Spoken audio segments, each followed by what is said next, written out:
अस्सलामुअलैकुम नाज़रीन, सियासत टीवी के कौमी खबरनामे में आपका खैर मकदम है।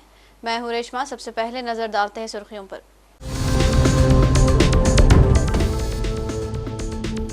हुकूमत तारीख बदलकर सच नहीं छुपा सकती, आरएसएस पर दोबारा पाबंदी लगनी चाहिए। निसाब में तब्दीली पर खरगे की शदीद तनकीद।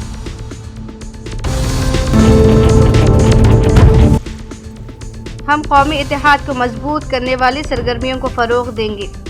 गुजरात में सरदार पटेल की 150वीं यौम पैदाइश की तकरीब से मोदी का खिताब।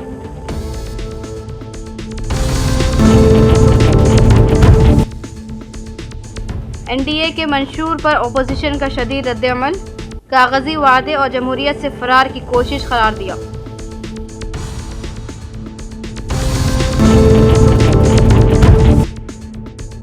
मोहम्मद अजहरुद्दीन की नई इनिंग शुरू, तेलंगाना के वजीर की हैसियत से लिया हल्फ।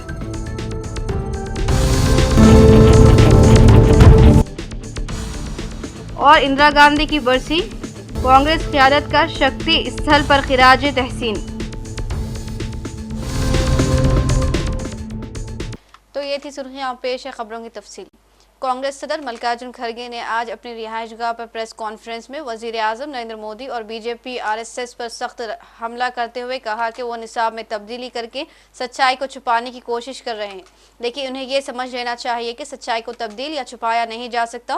कांग्रेस सदर ने आरएसएस को एक खतरनाक तंजीम करार देते हुए कहा कि सरदार पटेल के मुताबिक इस तंजीम ने जो माहौल पैदा किया वो गांधी जी के कत्ल का बाज़ बना, इसलिए आरएसएस पर पाबंदी लगनी चाहिए। इन्होंने कहा कि मोदी हुकूमत ने सरकारी मुलाजिमीन पर आरएसएस की सरगर्मियों में हिस्सा लेने पर पाबंदी हटा दी है, लेकिन उसे दोबारा नाफिज किया जाना चाहिए। जो लोग गांधी जी की हत्या करने वाले, गांधी जी के बारे में बुरा सोचने वाले, आज हमको कहते हैं कि कांग्रेस पार्टी वल्लभ भाई पटेल को याद नहीं करती। और उसमें भी ताज्जुब की बात है, दो गुजरात के बड़े लीडर्स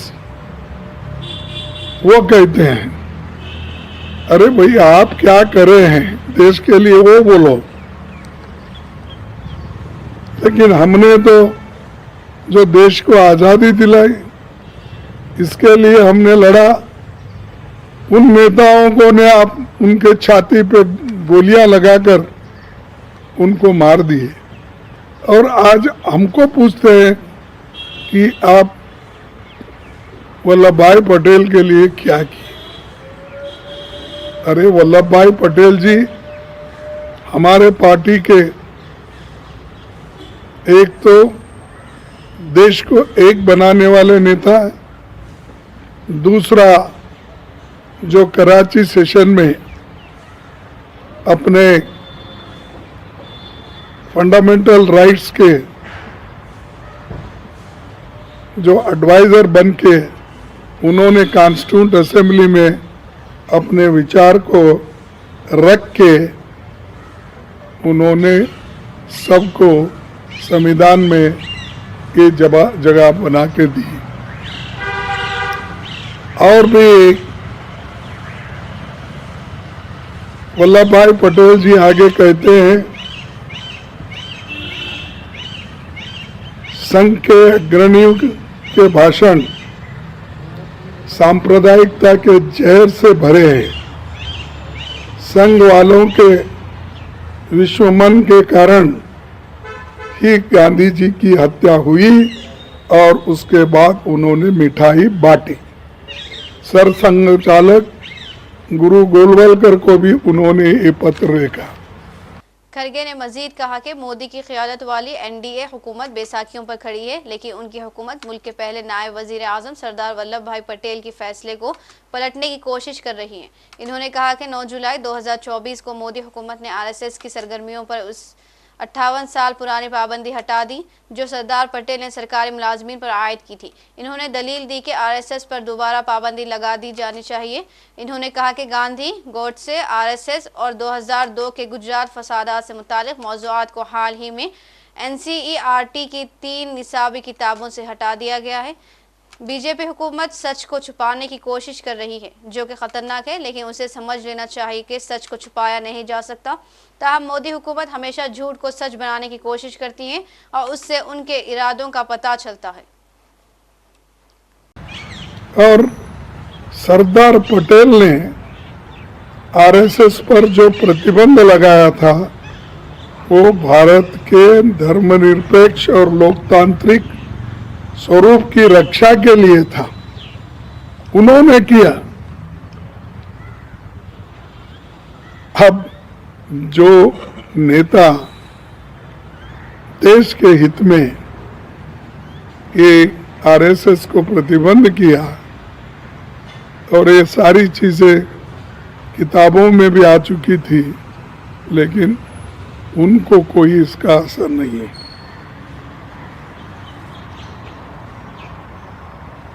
ये सरदार पटेल लोकतांत्रिक संस्थाओं की नींव भी डाले हैं और उनके बहुत से विचार है। मैं सभी आपके सामने अभी नहीं रखना चाहता हूं, क्योंकि इतना लंबा आप इसको स्वीकार भी नहीं करते और जो महत्व के मुद्दे हैं उसी को उठा लेते हैं। इसलिए मैं आपको और एक बात इससे करूंगा कि जो लोग आज इतना बवाल उठा है कि आरएसएस में जो काम करने वाले हैं उस वक्त इसी भारत को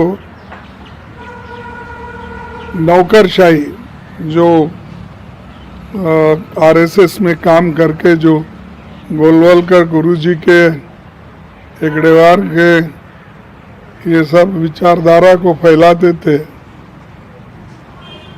तो उस नौकरशाही को भी उन्होंने यही कहा कि वो सरकारी नौकर रहते हुए ये काम नहीं करना चाहिए, आरएसएस में जाकर उसका प्रचार नहीं होना चाहिए। वज़ीर-ए-आज़म नरेंद्र मोदी ने गुजरात के एकता नगर में कहा कि हमने कौमी इत्तेहाद को मजबूत करने वाली सरगर्मियों को फ़रोग़ देने का आज़म किया है। मोदी ने सरदार वल्लभ भाई पटेल के 150वें यौम पैदाइश की याद में मुनाक़िदा एक तक़रीब से खिताब करते हुए कहा कि सरदार पटेल का मानना था कि हमें तारीख़ लिखने में वक्त ज़ाय नहीं करना चाहिए, हमें तारीख़ बनाने के लिए सख्त मेहनत करनी चाहिए। ये जज्बा उनकी ज़िंदगी की कहानी में झलकता है। सरदार साहब ने जो पॉलिसियाँ और फैसलों की तश्कील की वो नई तारीख़ रकम की। इन्होंने आज़ादी के बाद 550 से ज़्यादा शाही रियासतों को इकट्ठा करने के बज़ाहिर नामुमकिन काम को मुमकिन बनाया। एक हिंदुस्तान, बेहतरीन हिंदुस्तान का नज़रिया उनके लिए अहम था। सरदार पटेल की 150वीं जयंती का ऐतिहासिक अवसर एकता नगर की ये दिव्य सुबह, ये विहंगम दृश्य सरदार साहब के चरणों में हमारी उपस्थिति, आज हम सब एक महान क्षण के साक्षी बन रहे हैं। देश भर में हो रही एकता दौड़, रन फॉर यूनिटी, कोटि कोटि भारतीयों का उत्साह, हम नए भारत की संकल्प शक्ति को साक्षात महसूस कर रहे हैं। अभी यहां जो कार्यक्रम हुए, कल शाम जो अद्भुत प्रस्तुति हुई, उनमें भी अतीत की परंपरा थी, वर्तमान का श्रम और शौर्य था और भविष्य की सिद्धि की झलक भी थी। सरदार साहब की 150वीं जयंती के उपलक्ष्य में स्मृति सिक्का और विशेष डाक टिकट भी जारी किया गया है। मैं सभी 140 करोड़ देशवासियों को सरदार साहब की जयंती की, राष्ट्रीय एकता दिवस की बहुत बहुत बधाई देता हूं। बिहार असेंबली इंतखाब 2025 के पेश नज़र हुक्मरान इत्तेहाद एनडीए ने आज जुमे को अपना इंतखाबी मंशूर जारी कर दिया। संकल्प पत्र के नाम से जारी इस मंशूर में आवाम से कई वादे किए गए हैं। बीजेपी, जेडीयू और दीगर इत्तेहादी जमातों ने मुश्तरका तौर पर यह अहद किया कि अगर रियासत में दोबारा उनकी हुकूमत बनती है तो बिहार को रोजगार, तालीम और सेहत के शोबों में नई सिमत दी जाएगी। मंशूर में अहम तरीन ऐलान 1 करोड़ से ज्यादा सरकारी नौकरियों और रोजगार के मौके फराहम करने का किया गया है। बिहार असेंबली इंतखाबात के लिए एनडीए के मुश्तरका मंशूर के अजरा के फौरन बाद अपोजिशन जमातों ने सख्त रद्द-ए-अमल जाहिर किया है। कांग्रेस, आरजेडी और समाजवादी पार्टी के रहनुमाओं ने एनडीए पर इल्जाम लगाया कि उसके वादे कागजी हैं और हकीकत से कोई ताल्लुक नहीं रखते। कांग्रेस के सीनियर रहनुमा और बिहार इंतखाबात के मुबसर अशोक गहलोत ने प्रेस कॉन्फ्रेंस के अंदाज पर ही सवाल उठाया। इन्होंने कहा कि जेपी नड्डा, नीतीश कुमार और दीगर रहनुमा सिर्फ 26 सेकेंड के लिए आए। मीडिया के लोगों ने बताया कि इतनी मुख्तसर प्रेस कॉन्फ्रेंस इन्होंने पहले कभी नहीं देखी। कि कहते 26 सेकंड का एक नेता लोग आए, उसमें अमित शाह जी भी और नीतीश कुमार जी भी, नड्डा साहब भी। 26 सेकंड। अभी कुछ मुझे मीडिया के साथी मिले, वो कहने लगा हमारे ज़िंदगी के इतिहास के अंदर पहली बार कोई प्रेस कॉन्फ्रेंस 26 सेकंड की हुई। और बाद में उनके जो डिप्टी सीएम बीजेपी के नेता थे उनको एक्सप्लेन करना पड़ा। इसका मतलब है कि आप लोग क्या क्वेश्चन कर लेते नीतीश कुमार जी से, हिसाब पूछ लेते आप अमित शाह जी को या नड्डा साहब को, उसके डर के मारे ही वो भग गए। सब लोग भग गए, एक प्रकार से रुके नहीं। यहाँ पर मोदी जी मिलते ही नहीं है मीडिया से। ये डेमोक्रेसी में खतरनाक संकेत होते हैं ये लोग। ये डेमोक्रेसी खतरनाक संकेत है कि प्रधानमंत्री मिले नहीं मीडिया से। मीडिया में अगर मैनिफेस्टो एक इम्पोर्टेंट घटना होती है चुनाव के अंदर, उसमें आप खाली मुंह दिखाने के लिए आगे भाग गए सब लोग। इतना क्यों डरते हैं मीडिया से? तो ये समझ के परे हम लोगों के पर ये संकेत मिलता है डेमोक्रेसी में इनका विश्वास नहीं। मेरा आरोप इनके ऊपर यह है, ये मुखौटा पहने हुए हैं डेमोक्रेसी का और सरकार मार जाते हैं धर्म के नाम पर। ये मीडिया को, देश को, समाज को समझना पड़ेगा। और जो मैंने कुछ पॉइंट मेरे दिमाग में आए थे, जो कि पहले तो मोदी जी ने यहाँ पर जो एक जुमला बोला था कि मैं बिहार को क्या दूं, 50,000 करोड़, 60, 70, 80, शायद 1.25 लाख तक ले गए। अब 1.25 लाख तक ले गए, उसका हिसाब किताब दो। आज चुनाव के मैदान में आप आ रहे हो, उसका हिसाब किताब दो प्रदेशवासियों को, देशवासियों को। आपने जो वादा किया था। दूसरी तरफ आरजेडी के सीनियर रहनुमा और राज्यसभा रुकन मनोज झा ने भी एनडीए और वजीर आजम नरेंद्र मोदी पर सख्त तनकीद की। इन्होंने कहा कि वजीर आजम को समझना चाहिए कि जब मंशूर जारी हो रहा है तो बिहार को भी वही अहमियत मिलनी चाहिए जो गुजरात को दी जाती है। यह दोहरा रवैया अब बर्दाश्त नहीं किया जाएगा। इन्होंने इल्ज़ाम लगाया कि मरकजी हुकूमत गुजरात में सरमायाकारी बढ़ा रही है, लेकिन बिहार को सिर्फ मजदूर फराहम करने वाला सूबा बना दिया गया है। इसी दौरान समाजवादी पार्टी के सदर अखिलेश यादव ने भी एनडीए के मंशूर पर तंज किया। इन्होंने कहा उन्हें अपना पुराना मंशूर याद रखना चाहिए। जब इन्होंने गोवा में पहला मंशूर जारी किया था तो कहा था कि वो नए शहर और स्मार्ट सिटीज़ बनाएंगे, लेकिन आज उनकी हालत क्या है। अखिलेश यादव ने मजीद कहा बिहार में 1 करोड़ नौकरियों का वादा करने से पहले उन्हें बताना चाहिए कि वो 2 करोड़ नौकरियां कहाँ हैं जिनका वादा पहले किया गया था। बीजेपी के लोग जो ज़्यादा बोलते हैं, थोड़ा फर्जी ज़्यादा बोलते हैं और मैं क्या कहूं, उन्हें अपना ही मैनिफेस्टो देखना चाहिए। मैं जब आपके बीच में आया हूं, मैं खुद आधे घंटे ट्रैफिक में फंस गया। याद कीजिए, जब गोवा में पहला मैनिफेस्टो लॉन्च हुआ था, उन्होंने कहा कि हम नए शहर बसाएंगे, स्मार्ट सिटीज बनाएंगे। आज बताओ क्या हालत है। जहां हम खड़े हैं उसके पीछे गोमती नदी बह रही है। गोमती नदी का बीओडी क्या है, डीओ क्या है, या कितनी दूषित हो गई है। समाजवादियों ने बनाई हो, ये बात इसलिए याद कर दिला रहा हूं कि भारतीय जनता पार्टी ने कहा था कि मां गंगा को साफ करेंगे। ये जो 1 करोड़ की नौकरी बिहार में देने जा रहे हैं, इससे पहले भी 2 करोड़ नौकरी का वादा किया था। वो नौकरियां कहां हैं? किसान की आय दोगुनी का वादा किया था, वो किसान की आय दोगुनी कहां है? आज धान कोई नहीं खरीद रहा है, और धान खरीदा भी जा रहा है तो किस कीमत पे खरीदा जा रहा है? ये सरकार जो कहती थी हम खुशहाल बनाएंगे किसानों को, आज खाद कहां है, डीएपी कहां है? और फिर डॉलर को लुढ़कते हुए देखते थे उस समय, आज क्या डॉलर लुढ़क रहा वो नहीं दिखाई दे रहा। और अमेरिका के राष्ट्रपति समय समय पर प्रधानमंत्री जी को याद दिलाते हैं, बीजेपी को याद दिलाते हैं कि आपका रास्ता क्या है, टैरिफ लग रहा है। और सुनने में आ रहा है कि भारत सरकार ने अंदर ही अंदर अमेरिका का दबाव स्वीकार किया है। जो अमेरिका चाहता था कि टेक्सटाइल इंडस्ट्री में कॉर्न के आने का रास्ता खोला जाए, दूध के आने का और दूध के प्रोडक्ट्स का रास्ता खोला जाए, इस भारतीय जनता पार्टी की सरकार ने लगता है स्वीकार कर लिया है।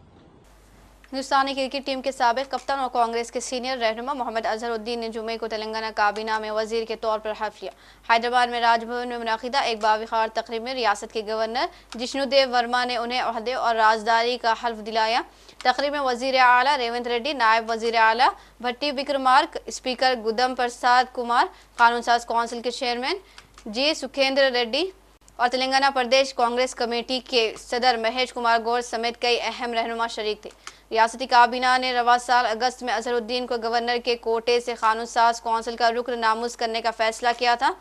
62 साल अजहरुद्दीन फिलहाल टीपीसीसी के वर्किंग सदर और सियासी उमूर के कमेटी के रुकन हैं। उन्हें 11 नवंबर को होने वाले जुबली हिल्स असेंबली हल्के के ज़मनी इंतखाब से कबल काबीना में शामिल किया गया है। मैं बहुत खुश हूँ कि मैं और राहुल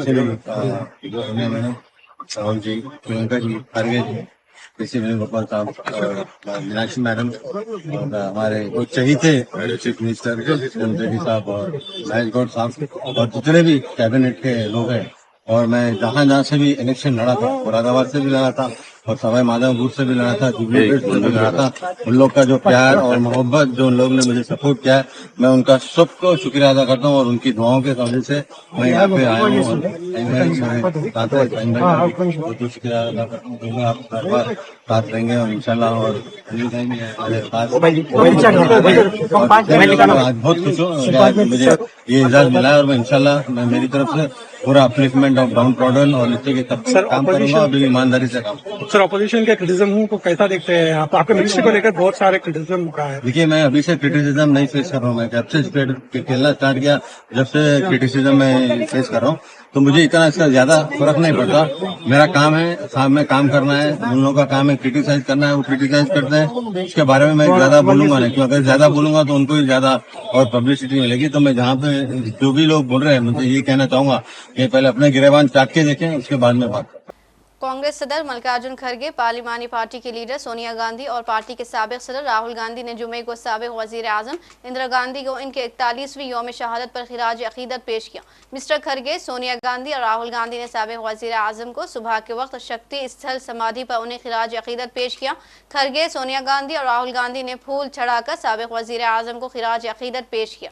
सोशल मीडिया पर एक पोस्ट में कांग्रेस सदर ने इंदिरा गांधी के अल्फाज का हवाला देते हुए उन्हें खिराज अकीदत पेश करते हुए कहा कि जब तक मेरी सांस है मेरी खिदमत खत्म नहीं होगी और जब मैं मरूंगी मैं ये कह सकती हूँ मेरे खून का हर खतरा हिंदुस्तान को जिंदा करेगा। और आखिर में सुर्खियों पर एक और नजर। हुकूमत तारीख बदलकर सच नहीं छुपा सकती, आरएसएस पर दोबारा पाबंदी लगनी चाहिए। निसाब में तब्दीली पर खरगे की शदीद तनकीद।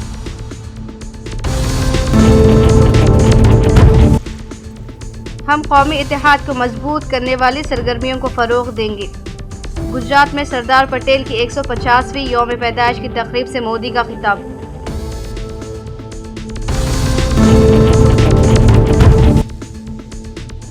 एनडीए के मंशूर पर अपोजिशन का शदीद रद्द-ए-अमल, कागजी वादे और जमहूरियत से फरार की कोशिश करार दिया।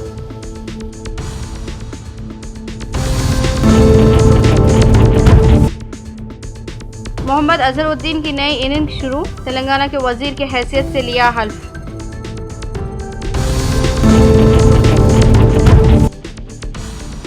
और इंदिरा गांधी की बरसी, कांग्रेस क़यादत का शक्ति स्थल पर खिराज तहसीन। इसी के साथ कौमी खबरनामा इख्तिताम को पहुंचता है। मुझे दीजिए इजाज़त। अल्लाह हाफिज़।